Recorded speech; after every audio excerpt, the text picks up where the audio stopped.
하나님은 영이시니 예배하는 자가 영과 진리로 예배할지니라. 아멘.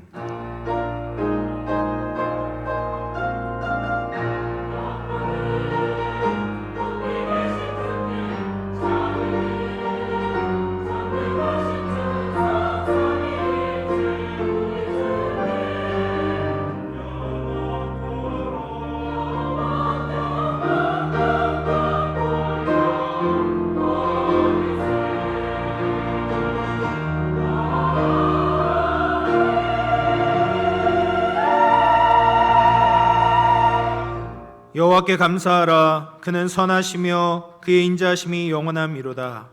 하나님 아버지, 은혜와 사랑을 감사합니다. 한 주간도 사랑하는 성도들을 지켜주시고 거룩하신 주님 앞으로 인도해 주시니 감사합니다. 주님 앞에 부끄러운 우리의 모든 죄와 허물을 주님의 긍휼로 용서하여 주시고 성령으로 다시 새롭게 하여 주시옵소서. 영과 진리로 지금 이 시간 예배하오니 성삼위 하나님 홀로 영광 받아 주옵소서. 거룩하신 예수님의 이름으로 기원하옵나이다. 아멘. 다 같이 일어나셔서 찬송가 15장을 함께 찬송합니다.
성시교독 10번 시편 16편입니다.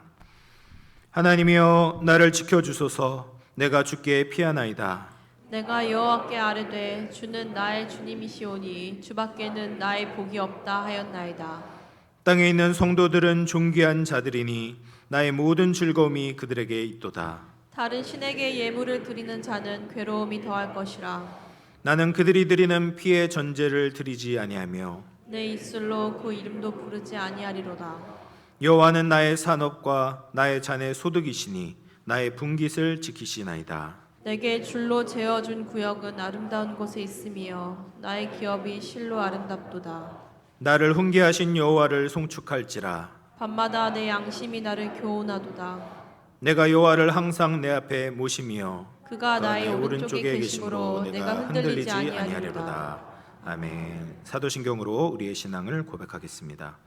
전능하사 천지를 만드신 하나님 아버지를 내가 믿사오며 그 외아들 우리 주 예수 그리스도를 믿사오니 이는 성령으로 잉태하사 동정녀 마리아에게 나시고 본디오 빌라도에게 고난을 받으사 십자가에 못 박혀 죽으시고 장사한 지 사흘 만에 죽은 자 가운데서 다시 살아나시며 하늘에 오르사 전능하신 하나님 우편에 앉아 계시다가 주리로서 산자와 죽은 자를 심판하러 오시리라.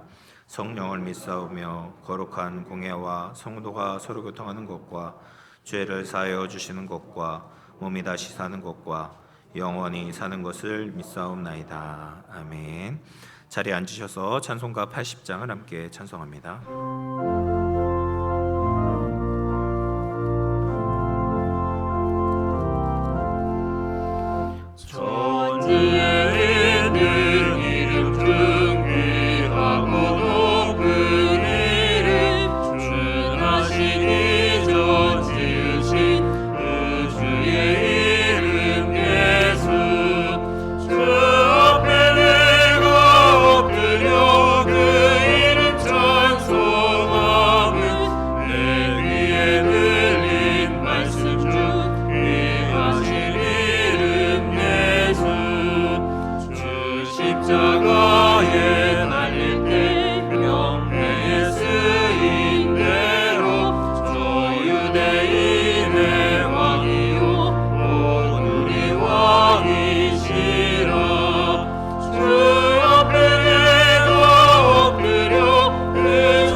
거룩하신 여호와 우리 하나님, 이 시간 하나님께 감사와 찬송과 영광을 돌립니다. 지난 한 주간도 우리를 지켜주시고 주님 주시는 은총 가운데 살게 하셨음을 또한 감사드립니다. 우리의 죄로 말미암아 감히 하나님 앞에 설 수 없는 가엾은 우리 인생들을 우리 주 예수의 보혈로 씻어주시고 오늘 주의 복된 날 우리가 하나님께 예배하게 하시니 감사드립니다. 하나님, 그리스도 안에서 온전하게 살아야 될 우리들이지만 우리는 아직 부족하여서 세상의 욕심에 늘 지배당하며 살아가고 있는 정말 안타까운 인생임을 고백하오니 우리의 잘못을 용서하여 주옵시고 새 사람으로 거듭나게 하여 주옵소서. 우리의 연약함과 모든 필요 또한 잘 알고 계시는 전능하신 하나님, 갈급한 우리의 심령에 성령의 단비를 내려 주옵시고 이 교회 온 성도들이 하나님의 은혜로 충만케 되기를 간절히 소원합니다. 육신의 연약함으로 고통받는 이들을 보살펴 주시고 고쳐 주옵소서. 물질로 인한 어려움도 우리 주님의 도우심으로 말미암아 이제 벗어나도록 주여 축복하여 주옵소서. 우리 주님의 몸된 사랑하는 이 교회를 위하여 간구하오니 그리스도께서 이 땅에 섬기러 오신 것처럼 늘 봉사하고 서로 섬기며 주께로부터 부여받은 우리들의 사명 잘 감당하여서 정말 잘했다 칭찬받는 그런 교회, 그런 성도가 되게 하여 주옵소서. 이 교회를 통하여서 지역 사회가 복음화되고 우리가 늘 기도하고 있는 저 북한 동포에게도 또 캄보디아 땅에 세워진 아울라오 교회를 통하여서도 하나님의 복음이 전파되기를 원합니다. 특별히 이 교회를 앞장서서 이끌어 가시게 될 조형준 담임 목사님, 지혜도 명철도 더하시고 그리스도의 사랑도 넘쳐나게 하옵시고 여러 가지 역할을 지혜롭게 잘 감당해 나가시도록 도와주옵소서. 오늘도 준비된 말씀을 증거하실 때 이 은혜의 말씀으로 우리가 새 힘을 얻고 또 한 주간 승리하며 살아가게 하여 주시옵소서. 귀한 사명에 충성하는 성가대에도 함께 하셔서 정성껏 준비한 찬양으로 하나님의 성호를 찬송할 때 하나님 영광 받아 주옵소서. 또한 예배를 돕는 손길들을 기억하시고 주님의 일을 힘써서 할 때마다 평강과 기쁨의 은혜가 충만하기를 소원합니다. 오늘 복되고 거룩한 이 날을 주 안에서 승리하게 하옵소서. 예수 그리스도 이름으로 간절히 기도드리옵나이다. 아멘.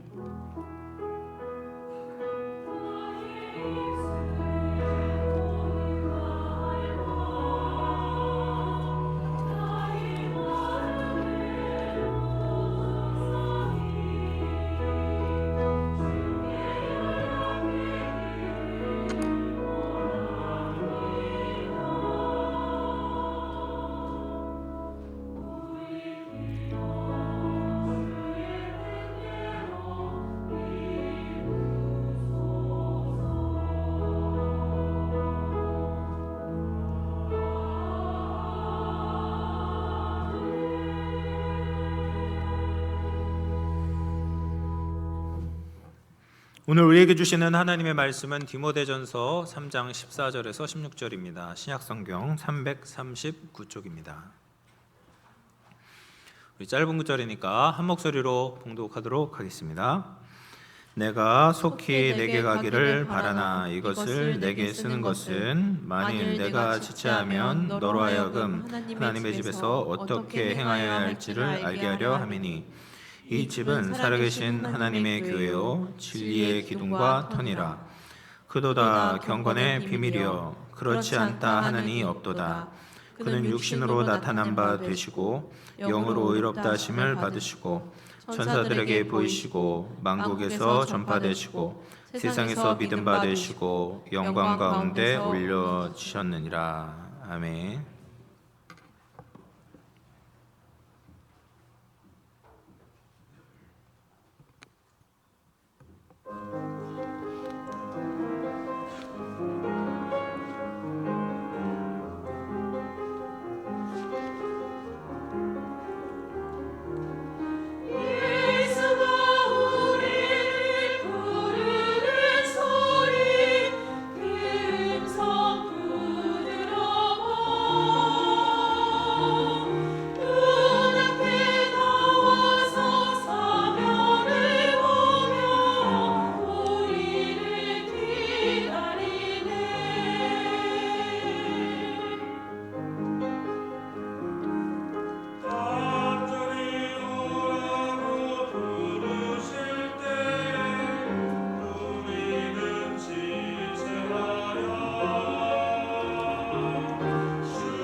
우리 하나님께 영광의 박수 올려드리도록 하겠습니다.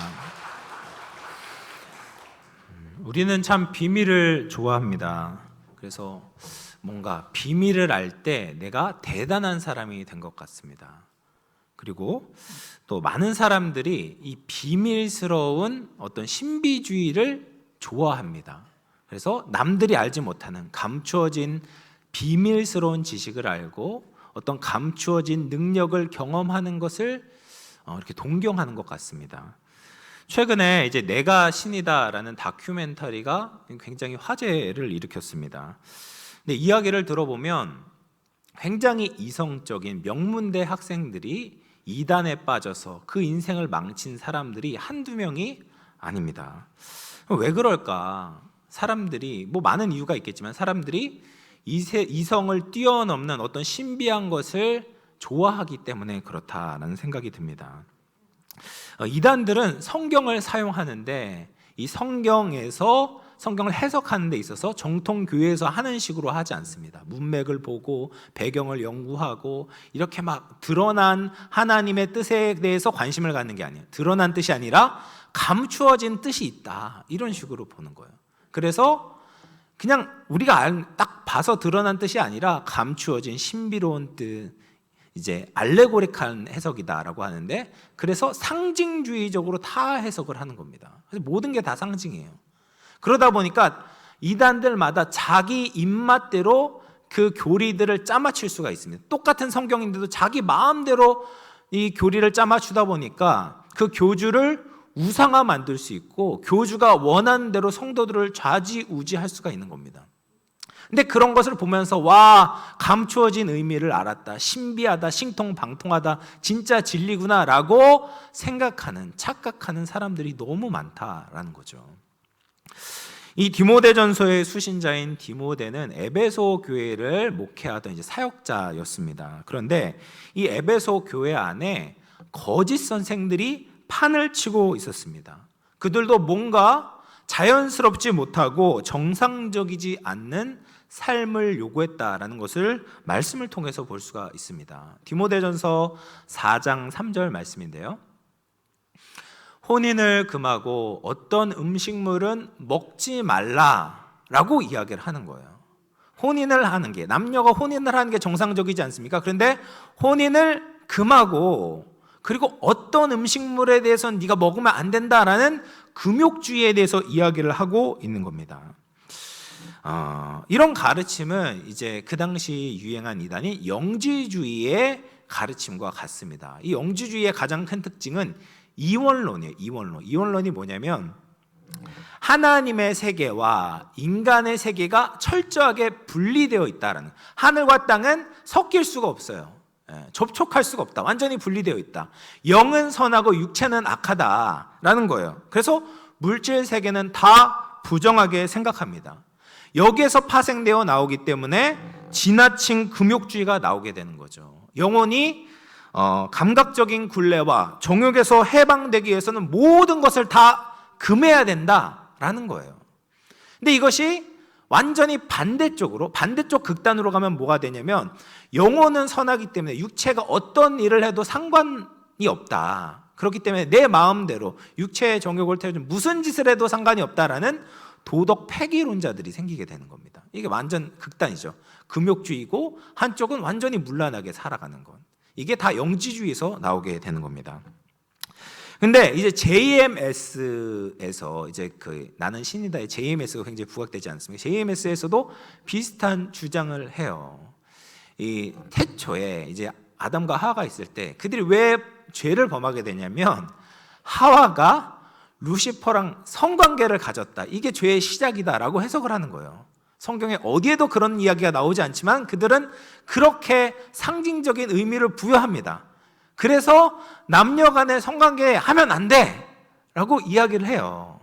이제 거룩한 신랑을 맞이해야 된다, 이런 식으로. 근데 그 거룩한 신랑이 누굽니까? 정명석이에요. 교주 정명석만 애인으로 바라봐라, 이게 그들의 이제 교리입니다. 얼마나 모순된 이야기입니까? 말이 안 되는 이야기예요. 근데 거기에 사람들이 빠져있는 사람들이 그렇게 많다는 것 아닙니까? 그래서 성추행하고 성폭행했던 이 정명석이 지금은 재판을 받으려고 지금 구치소에 가 있는 상황이죠. 사랑하는 성도 여러분, 하나님의 말씀은 창조 질서, 자연 법칙을 무시하지 않습니다. 자연 원리와 일방 계시를 인정하죠. 하나님의 말씀은 도덕을 절대로 무시하지 않습니다. 오히려 더 높은 수준의 도덕을 우리에게 요구하고 추구하라라고 이야기를 하고 있습니다. 근데 사람들은 막연하게 신비주의에 대해서 동경하고요, 이제 정통교에서 모르는 뭔가가 있을 것이다라는 그런 생각을 하는 거예요. 그러나 그런 신비는 진짜 신비가 아닙니다. 성경 안에서 신비, 또 비밀이라고 이야기하는 헬라어가 이제 미스테리온이라는 단어예요. 미스테리온. 여기 미스테리온에서 미스테리가 있는 거예요. 미스테리. 들어보시죠. 영어의 미스테리. 똑같은 단어예요. 그런데 이 미스테리온은 어떻게 쓰이냐면 인간을 향한 창조주 하나님의 구속사역의 계획에 대해서 언급하는, 구속사역의 계획을 의미하는 거예요. 쉽게 이야기하자면 성경에서의 신비는 뭐냐? 예수 그리스도예요. 거의 대부분이 그렇습니다. 물론 아닌 경우도 있지만 거의 대부분, 특별히 오는 본문 말씀은 예수 그리스도가 바로 신비다라고 이야기하고 있는 거죠.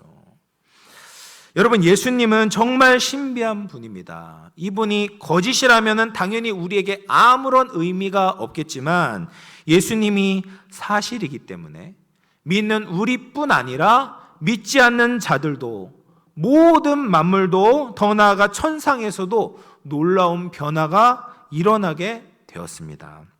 그것이 신비고, 그리고 이 신비는 거기서 멈추서는 안 돼요. 오늘 말씀의 제목과 같이 경건의 비밀, 경건의 신비, 경건으로 이어져야 된다라는 거예요. 경건으로 반드시 이어져야 됩니다. 하나님이 보내신 놀라운 신비신 예수 그리스도를 깨닫고 하나님을 향해서 바르게 예배하고 바르게 경외하며 살아가는 것이 경건이에요. 그래서 이 신비는 반드시 경건으로 이어져야 된다라는 겁니다. 그러면 오늘 말씀에서 이야기하는 이 경건의 비밀, 경건의 신비이신 예수 그리스도에 대해서 같이 살펴보도록 하겠습니다. 먼저 디모데전서 이제 3장 16절 말씀은 이 디모데전서 전체적으로 보았을 때 위치적으로 한 가운데 있습니다. 디모데전서가 총 6장으로 구성되어져 있거든요. 그런데 지금 3장 마지막에 있다라는 것은 위치적으로 보면 한 가운데 있죠. 근데 위치적으로 가운데 있을 뿐 아니라 내용적으로도 디모데전서를 아우르고 있는 핵심 주제, 중심을 이루고 있어요. 디모데전서의 내용이 뭐냐면 바른 교훈이 무엇인지 너희가 알아야 하고, 그리고 그 바른 교훈을 따라서 너희들이 행해야 된다라는 것이 디모데전서의 주제예요. 그런데 그 핵심에 누가 계십니까? 바로 예수 그리스도가 계신 거예요. 경건의 신비신 예수 그리스도. 그래서 디모데전서 이제 3장 16절이 디모데전서의 주제가 되고 중심이 된다라는 겁니다. 그러면 이 16절에서 예수님에 대해서 어떻게 찬양을 하고 있는가? 우리 다시 한번 3장 16절만 읽어보도록 하겠습니다. 읽어보겠습니다. 시작. 크도다 경건의 비밀이여 그렇지 않다 하는 이 없도다. 그는 육신으로 나타난 바 되시고 영으로 의롭다 하심을 받으시고 천사들에게 보이시고 만국에서 전파되시고 세상에서 믿음 받으시고 영광 가운데서 올려지셨느니라. 아멘. 여기 보면은 예수님에 대해서 6가지 동사로 표현을 해요. 그러면 이제 여러분 잘 못 느끼시겠지만 이게 비슷한 형태로 있어요. 수동태고 또 이제 뭐 안에라는 이제 전치사가 늘 따라다니거든요. 그래서 이 6개의 동사가 예수님에 대해서 나타내 보여주고 있어요. 예수님 어떤 분인가. 근데 여러분 읽어보면은 여러분이 다 아는 내용이에요. 하나도 신기하지가 않아요. 그렇지 않습니까? 네. 성경 안에 다 기록된 내용입니다.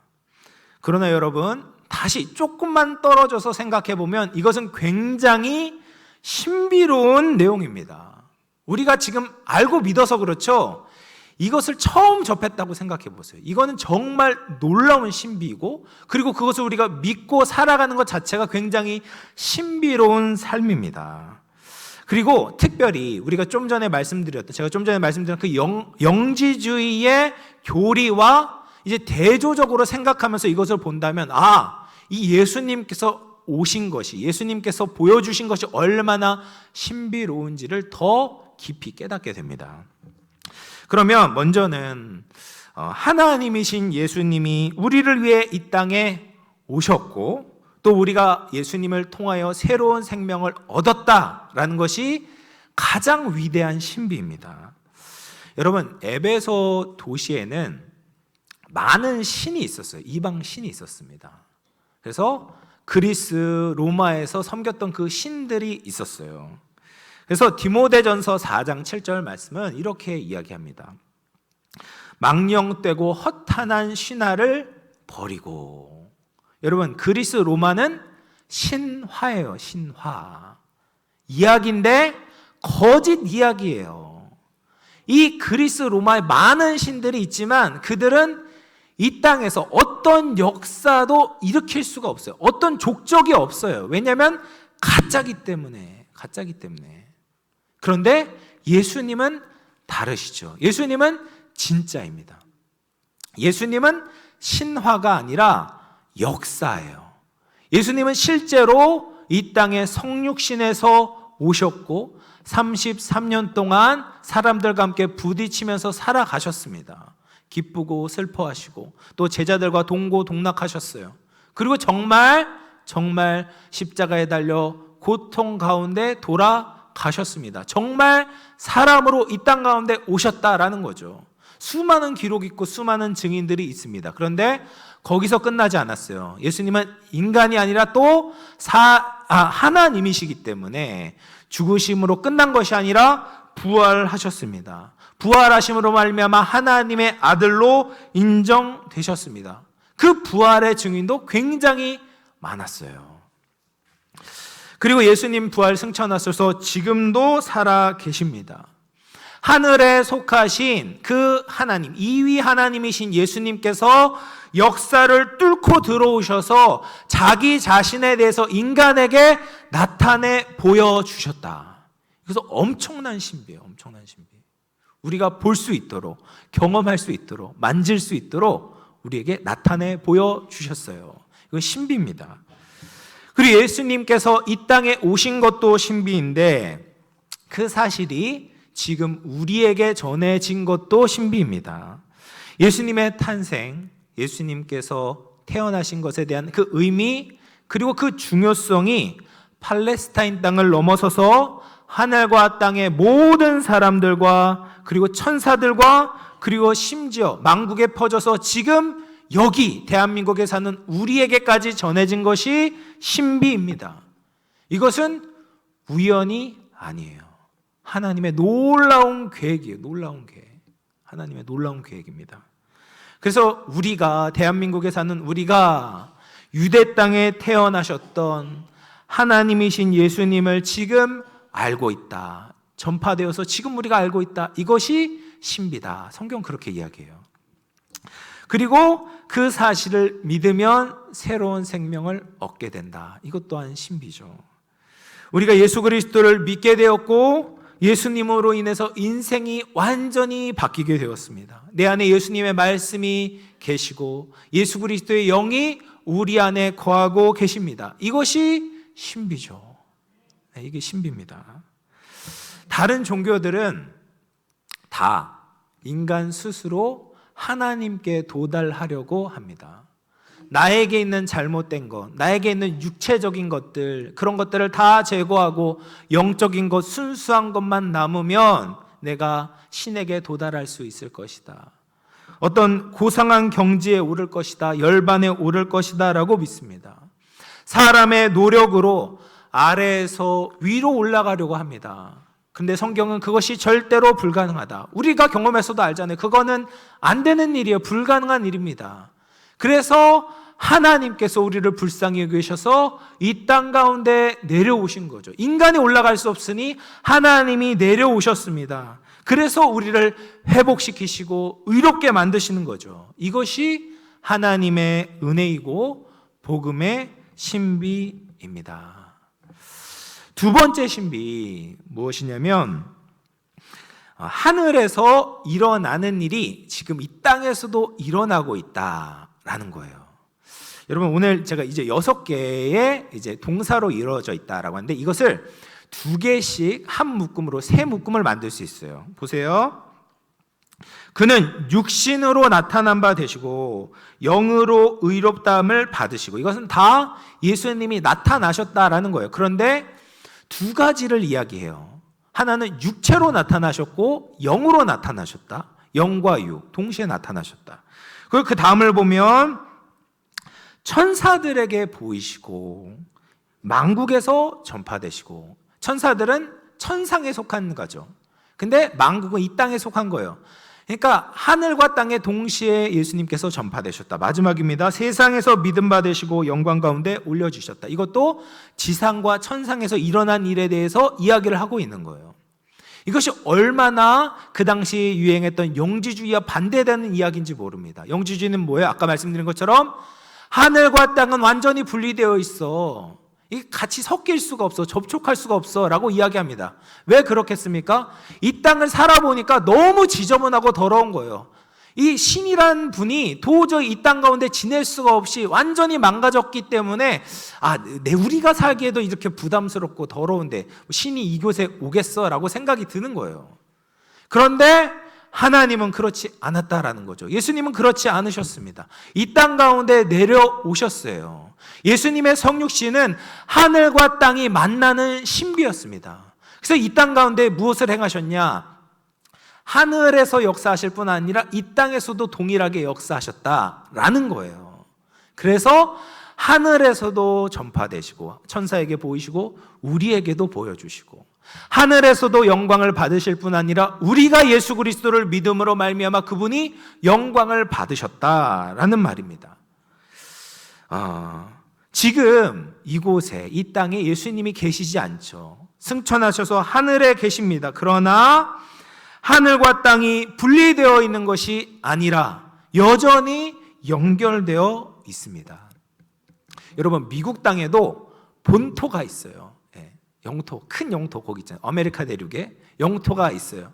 그런데 멀리 떨어진 곳에 하와이, 괌 이런 멀리 떨어진 곳에도 여전히 미국 영토가 있어요. 거기에 거주하는 시민들은 다 미국 시민들이에요.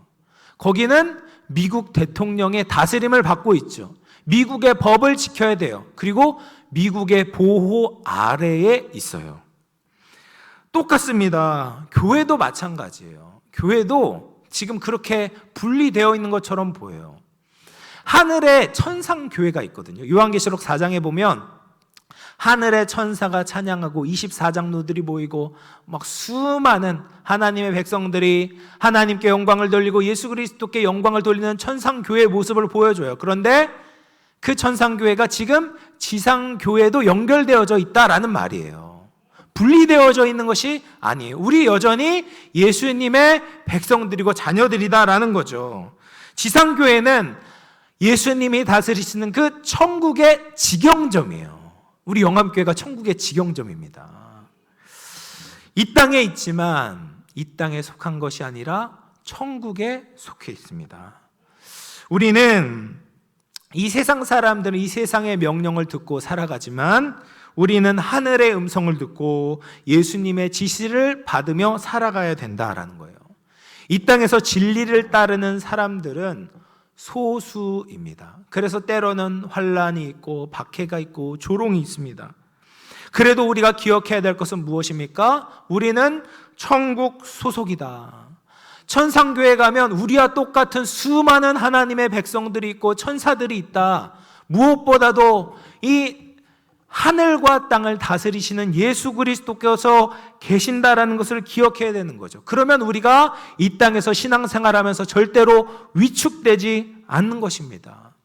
땅에서 매면 하늘에서 매이고 땅에서 풀면 하늘에서도 풀린다. 하늘과 땅이 연결되어져 있다. 왜요? 예수님께서 하늘과 땅을 통일하셨거든요. 다스리고 계시거든요. 그렇기 때문에 우리는 쫄지 말아야 되죠. 만일 하나님이 우리를 위하시면 누가 우리를 대적하리요? 이런 마음으로, 이런 담대함을 가지고 이 땅에서 하나님께서 우리를 보내신 파견된 자와 같이, 그리스도의 대사와 같이 담대하게 예수 그리스도를 위해 살아가는 것이 경건의 신비다라는 말입니다.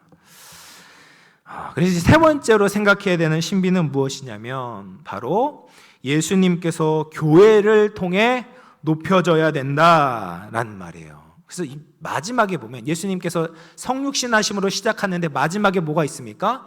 예수님께서 하늘에 높여지셨다. 그게 뭐예요? 믿음으로 말미암아 높여지신 거예요. 그런데 그것이 이제 15절과 연결이 돼요. 15절 말씀 보시면 만일 내가 지체하면 너로 하여금 하나님의 집에서 어떻게 행하여야 할지를 알게 하려 함이니 이 집은 살아계신 하나님의 교회요 진리의 기둥과 터니라 라고 말씀을 하고 있습니다.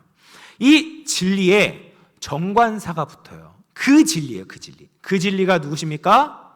예수 그리스도이시죠. 그런데 그 교회와 예수님이 집을 이루고 있다라는 거예요. 이것은 뗄 수 없는 관계다. 불가분의 관계다라는 것을 의미합니다. 그리고 예수님께 교회는 그냥 하찮은 한 부분이 아니에요. 교회에 대해서 오늘 뭐라고 이야기합니까? 진리의 기둥과 터다라고 말해요. 여러분, 기둥이 없는 건물은 없어요. 이 기둥, 약인과 보아스가 무너지면 우리 교회는 무너지게 됩니다. 기둥은 그 건물을 지탱하는 가장 중요한 부분이에요. 그런데 이 기둥의 역할이 이 집을 지탱하는 역할도 있지만 지붕을 이렇게 높이 들어서 멀리서도 똑똑히 보게 만드는 그런 역할도 있습니다. 예를 들어서 이제 에베소에 살았던 사람들은 이 아데미 신전을 익숙하게 보았어요. 근데 아데미 신전의 특징이 무엇이냐면 높이 18m가 되는 웅장한 기둥이 100개가 있었다고 그래요. 얼마나 대단한 크기입니까? 얼마나 대단한 규모입니까? 그래서 사람들이 멀리서도 그 아데미 신전의 위엄에 감탄하곤 한 거예요. 그런데 우리 교회가 그 아데미 신전보다도 더 우리 주님을 높여야 된다라는 거죠. 뭘로요? 우리 교회를 통하여서 교회가 진리를 수호하고 지키고 하나님께 영광을 돌림으로, 예수님께 영광을 돌림으로 세상 모든 사람들이 예수님을 볼 수 있도록 해야 된다. 이것이 교회의 역할이다라고 말씀하십니다. 그리고 교회가 또 무엇입니까? 진리의 터다라고 말씀하세요. 터는 건물의 기초를 이루는 거죠. 터가 흔들리면 건물이 무너집니다. 그런데 에베소서에서는 이것을 또 뒤집어서 이야기하기도 합니다. 에베소서 2장 20절 말씀입니다. 너희는 사도들과 선지자들의 터 위에 세우심을 입은 자다. 교회가 진리의 터 위에 세워졌다. 그래서 이 진리랑 교회가 뗄 수가 없어요.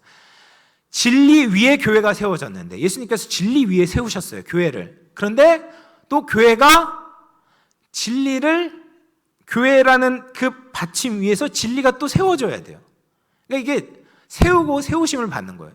예수님께서 교회를 세우셨는데 동시에 교회가 예수님을 세워야 돼요. 이 말은 뭐냐면 교회가 진리를 수호해야 된다. 거짓 가르침과 불신앙과 이단의 가르침에서부터 성도를 지키는 것이 교회의 역할이다라고 이야기를 하고 있습니다. 이것이 정말 경건의 신비 아닙니까? 창조주 하나님이 이 땅에 오신 것도 신비한데 우리가 이 땅에 있으면서 하늘에 속해 있다라는 것도 신비하고, 그리고 우리에게 예수님을 높이도록 사명을 주신 것도 정말 신비한 일입니다. 우리는 이런 막중하고 위대하고 영광스러운 사명을 맡고 있다라는 거죠. 그래서 교회는 진리의 내용을 잘 지켜내고 또 그 진리를 행함으로 말미암아 예수님께 영광을 돌려야 된다라는 거예요. 이것이 무엇입니까? 경건을 통해서 예수님께 영광을 돌리는 거예요. 신비하신 예수 그리스도를 알므로 경건해서 또 예수님께 영광을 돌리는 것, 이것이 우리가 살아가는 삶의 방식이다라는 거죠. 그런데 이 진리를 위해 사는 것이 참 쉽지가 않습니다. 많은 이들이 경건한 척은 하지만 진짜 경건한 사람은 참 드뭅니다. 예수님은 경건한 척하는 사람들에 대해서 자주 책망을 하셨습니다.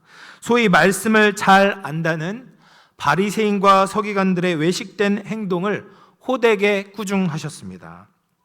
그래서 마태복음 23장 2절에서부터 5절 말씀을 보면 이렇게 이야기합니다. 이 서기관들과 바리새인들이 모세의 자리에 앉았으니 그러므로 무엇이든지 그들이 말하는 바는 행하고 지키되 그들이 하는 행위는 본받지 말라. 그들은 말만 하고 행하지 아니하며 또 무거운 짐을 묶어 사람의 어깨에 지우되 자기는 이것을 한 손가락으로도 움직이려 하지 아니하며 그들의 모든 행위를 사람에게 보이고자 하나니 곧 그 경문띠를 넓게 하며 옷수를 길게 하고 라고 이야기합니다. 이 포로기 이후에 유대인들은 기도의 끈을 만들었어요. 기도문이 적혀있는 끈을 만들어서 몸에 걸치고 다녔습니다. 처음에는 율법을 기억하고 경건에 힘쓸 목적으로 이것을 만들고 달고 다녔지만 점차 이것이 왜곡되어져서 바뀌어서 자신의 경건을 과시하는 용도로 사용했어요. 그래서 처음에는 아침 쉐마 기도 때만 이 기도의 끈을 메고 다니다가 난 더 경건하다라고 하면서 하루 종일 메고 다니는 사람들이 생겼어요. 그리고 심지어 잘 때도 이 기도의 끈을 달고 자는 거예요. 그리고 나는 저 다른 사람들보다 더 경건하다라는 것을 보여주고 싶어서 그 규정된 크기보다도 훨씬 더 크고 긴 기도의 끈을 이렇게 매달고 다녔다라는 거예요. 근데 실상 그들의 모습은 어떻습니까? 그들은 말만 하고 행동은 하지 않는 거예요. 율법을 지키지 않는 거예요. 하나님의 말씀을 지키지 않는 겁니다. 그러면서도 옷술에 기도의 끈을 달면서 스스로 경건하다고 착각하고 있다. 예수님은 그런 모습이 합당치 않다. 진리에 멀어져 있다. 불경건한 모습이다. 라고 책망하고 계신 것이죠. 디모데후서 3장 5절 말씀 보면 이렇게 이야기합니다. 경건의 모양은 있으나 경건의 능력은 부인하니 이 같은 자들에게서 내가 돌아서라. 경건의 모양은 갖췄지만 모양만 있는 거예요. 경건의 능력이 없는 삶이 빠져 있는 겁니다.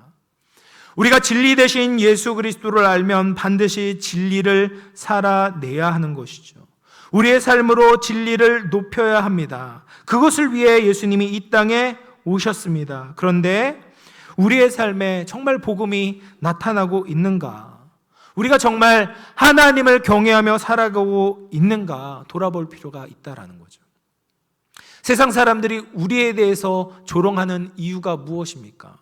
신비는 아는데 신비가 우리의 삶에 나타나지 않기 때문에 세상이 조롱하는 것 아니겠습니까?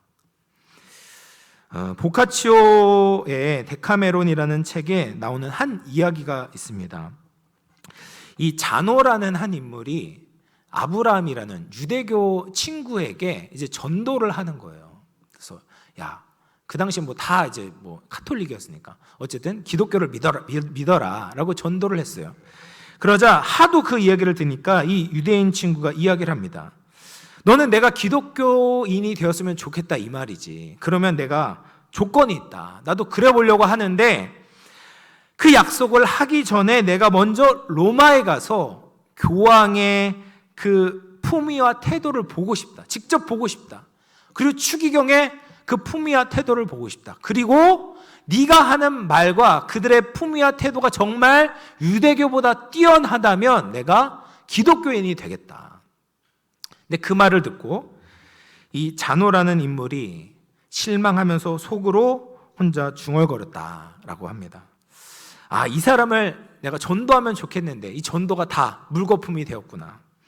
실제로 직접 이 성직자를 만나게 되면 분명히 실망할 것이다. 그들의 부패한 모습, 잘못된 생활을 본다면 기독교인이 되기는커녕 기독교인들도 유대교로 돌아갈 것 같다. 이런 이야기를 하는 거예요. 너무 안타까운 이야기 아닙니까? 우리가 진짜 진리를 알고 있는데 그런데 그것이 우리의 삶으로 나타나지 않는 거죠. 예수 그리스도의 긍휼을 받고 사랑을 누렸는데 그 긍휼과 사랑과 자비가 이웃과 세상 가운데 흘러가지 않는 것, 얼마나 안타까운 일입니까?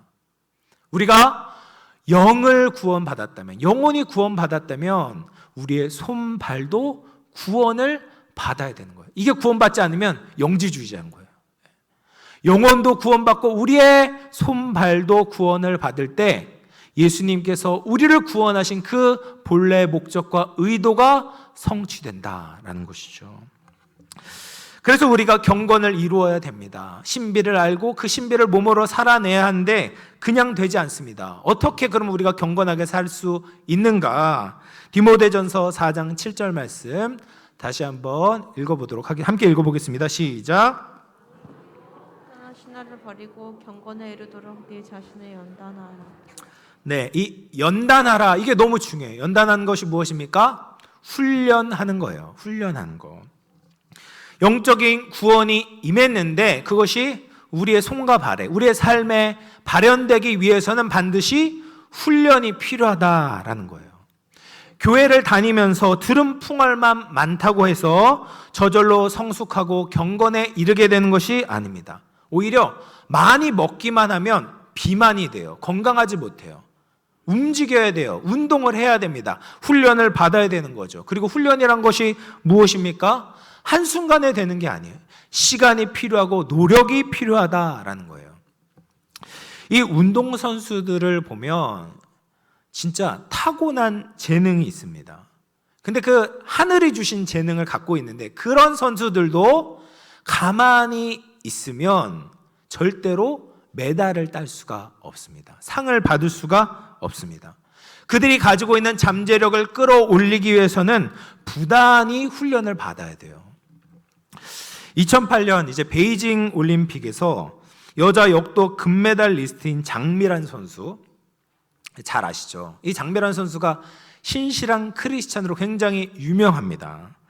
이 장미란 선수가 그 금메달을 따기 위해서 얼마나 피나는 훈련을 했는지 모르죠. 그래서 결국 이제 베이징 올림픽에서 여자 역도 최초의 금메달리스트가 되었습니다. 그런데 그 금메달을 따고 나서 감사 예배를 드릴 때 이 장미란 선수가 이렇게 고백을 했다고 해요.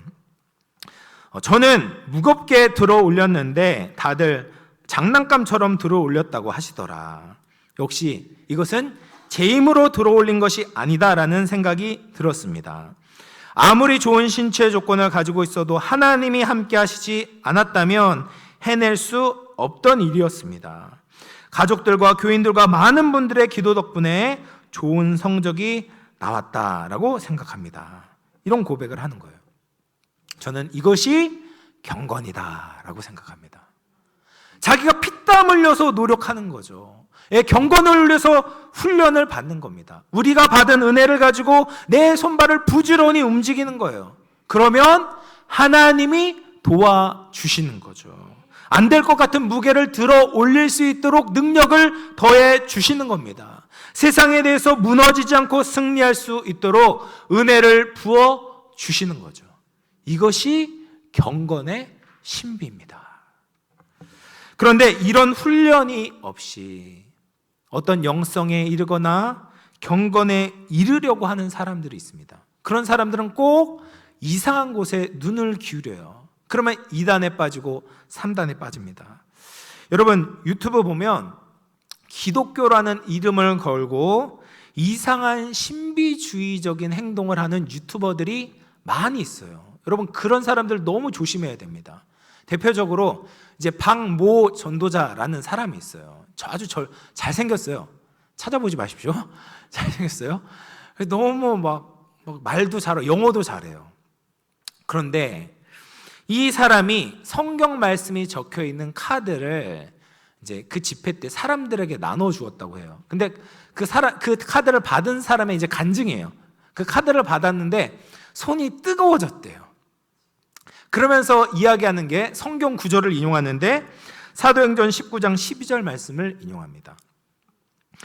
심지어 사람들이 바울의 몸에서 손수건이나 앞치마를 가져다가 병든 사람에게 얹으면 그 병이 떠나가고 악기도 나가더라.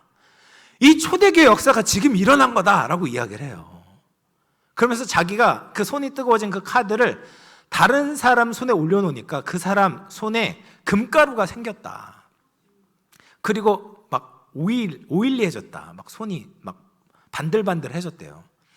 그리고 허리가 아픈 자매가 있었는데 그 카드를 아픈 허리에다가 대고 기도를 했는데 막 시원한 그런 기분이 들었다. 이런 얘기를 해요. 여러분 어떠십니까? 그 카드가 탐이 나십니까? 네. 여러분 그 카드 받지 마시고 차라리 교통카드가 더 좋은 겁니다.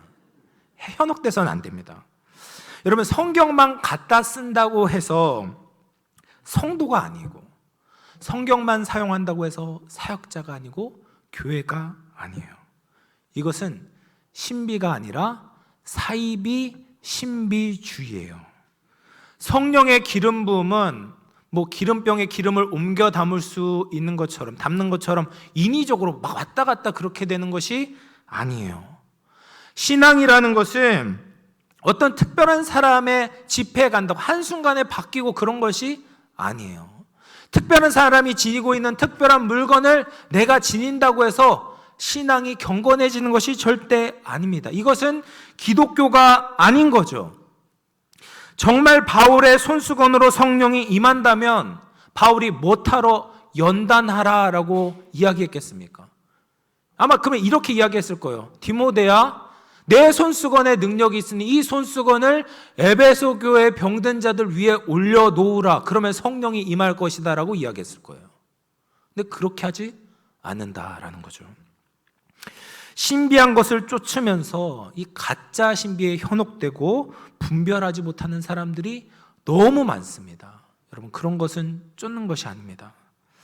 다른 신비는 없습니다. 예수님이 신비이시고 예수님을 믿는 것이 신비이고 우리같이 연약한 자들에게 예수 그리스도의 진리를 맡기고 영광을 돌리게 하는 것이 신비입니다.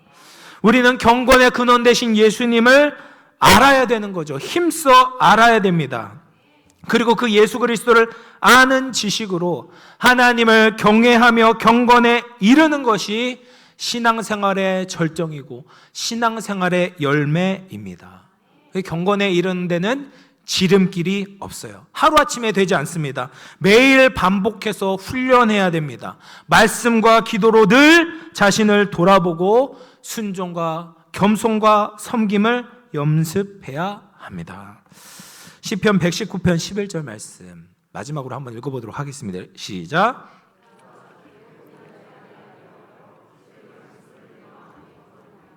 네, 사랑하는 성도 여러분, 영적 유혹이 많은 이 시대에 진정한 경건의 신비 되신 예수님 말씀을 통해서 가까이 해야 합니다. 그 진리 되신 예수님을 높이고 살아가시기를 바랍니다. 바른 진리의 내용을 가지고 진리를 살아내고자 하는 거룩한 노력에 기울일 때 주님께서 풍성한 은혜를 베푸시리라 믿습니다. 경건의 모양뿐 아니라 경건의 능력을 가지고 주님께 영광을 돌리는 모든 영암의 성도님들 되시기를 주님의 이름으로 축원을 드립니다. 우리 같이 한번 기도했으면 좋겠습니다. 경건은 우리의 신앙의 목표가 되어야 합니다. 시편 4편 3절에 여호와께서 자기를 위하여 경건한 자를 택하신 줄을 너희가 알지어다. 내가 그를 부를 때에 여호와께서 들으시리로다. 경건한 자의 부르짖음을 하나님이 들으신다 약속하셨습니다. 주님, 내가 진리를 바로 알기를 원합니다. 그리고 살아계신 하나님의 집인 이 교회, 하나님, 우리 성도가 진리를 바르게 살게 하여 주시옵소서.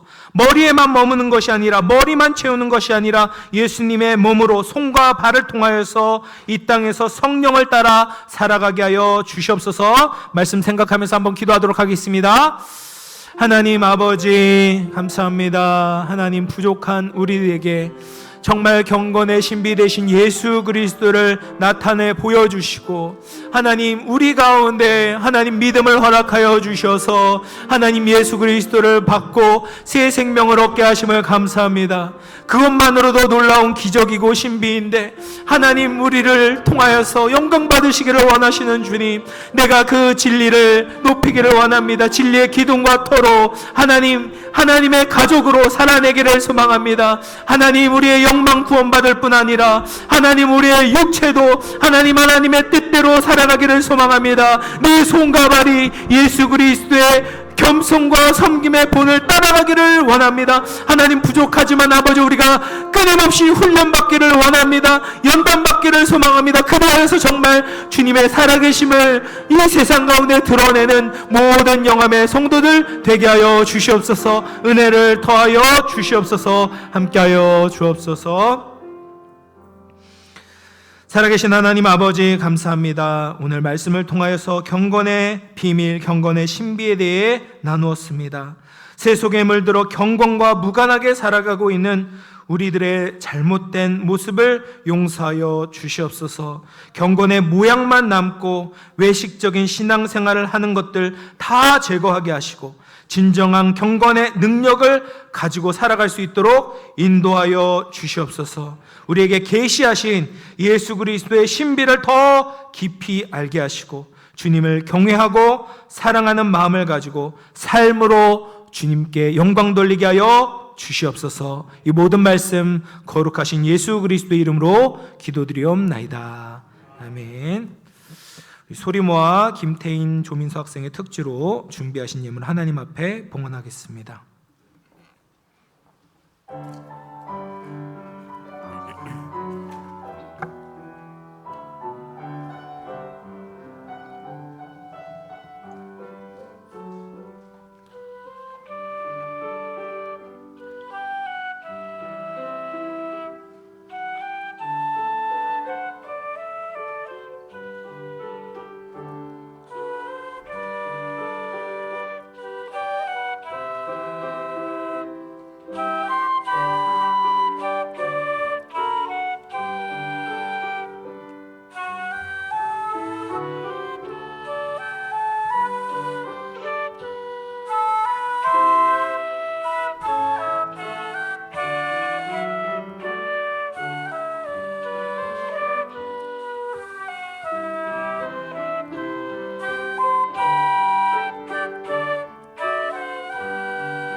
기도하겠습니다. 은혜와 사랑이 풍성하신 하나님 아버지 감사합니다. 오늘도 주님을 만나고 말씀을 듣게 하시니 감사합니다. 경건한 사람을 기뻐하시고 경건한 자의 기도를 들으신다라고 하셨사오니 마음과 삶으로 주님을 경외하는 우리 모든 영암의 성도들 되게 하여 주시옵소서.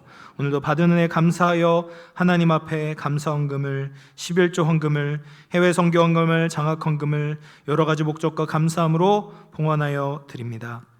예물 드린 손길을 기억하시사 하늘의 신령한 축복과 땅의 기름진 복으로 은총 내리어 주시옵소서. 육신의 질병으로 고통받는 환우들에게 찾아가시고 예수 그리스도의 치유의 이름으로 은혜를 베풀어 주옵소서. 감사드리오며 거룩하신 예수님의 이름으로 기도드리옵나이다. 아멘.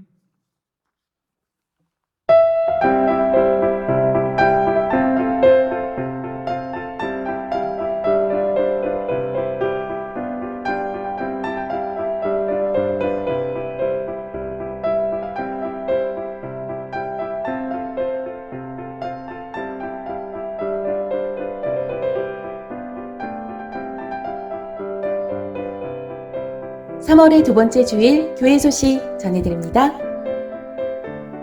첫 소식입니다. 오늘 예배 안내입니다. 오늘 오후 찬양 예배는 권사의 헌신 예배로 드립니다. 두 번째 소식입니다. 교회 수첩 제작을 위해 교회에서 사진 촬영을 하고 있습니다. 오늘은 4교구와 5교구가 촬영하시고 1, 2, 3교구 촬영하지 못하신 분들은 촬영에 동참해 주시기 바랍니다. 정교인 대상으로 촬영하오니 영암교회 모든 성도님들은 참여해 주시기 바랍니다. 장소는 2층 샬롬실입니다. 촬영 시간은 오후 12시 30분부터 2시까지입니다. 정길균 집사께서 섬김으로 봉사해 주시겠습니다. 세 번째 소식입니다. 2023년 상반기 성찬 세례 학습 입교 성례식 일정을 안내합니다. 세례학습 입교 신청 문의는 유래성 목사께 해주시기 바랍니다. 교육은 3월 18일, 3월 25일 토요일 오후 3시 2층 샬롬실에서 있습니다. 문답은 4월 1일 토요일 오후 3시 2층 샬롬실에서 있습니다. 상반기 성찬식은 4월 2일 주일 1부와 2부 예배시에 있습니다. 세례학습 입교식은 4월 2일 주일 2부 예배시에 있습니다. 네 번째 소식입니다. 2023년 충계 대신방이 있습니다. 주보에 기재된 일정을 보시고 기도로 준비해 주시기 바랍니다. 3월 14일 화요일은 1교구 3구역, 3월 16일 목요일은 1교구 4구역입니다. 신방대원은 부교구장 구역장입니다. 성도님들은 기도로 준비해 주시기 바랍니다. 다섯 번째 소식입니다. 본교회가 속한 평양교회 남부 시차례가 3월 17일 오전 11시 북카페에서 있습니다. 모임 안내입니다. 선교위원회 모임이 오늘 오후 12시 30분 새가족부실에서 있습니다. 권사의 원래회가 오늘 오후 2시 지하 소예배실에서 있습니다. 환우들을 위해 기도해 주시기 바랍니다. 군 복무 중인 자녀들을 위해 기도해 주시기 바랍니다.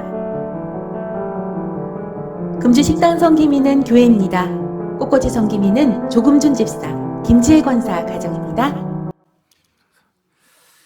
네, 오늘 이제 마지막 사진 촬영이거든요. 그래서 사진 못 찍으신 분들 다 사진 찍어주시면 감사하겠습니다. 우리 좌우에 있는 분들과 인사해 보겠습니다. 주님을 더 가까이 합시다. 더 사랑하겠습니다. 다 같이 일어나셔서 찬송가 85장을 찬송하겠습니다.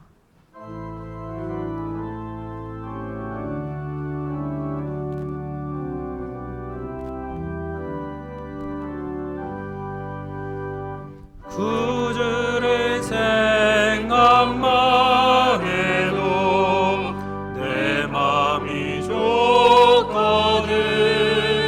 주 얼굴 배울 때야 얼마나 좋은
영광이 되소서.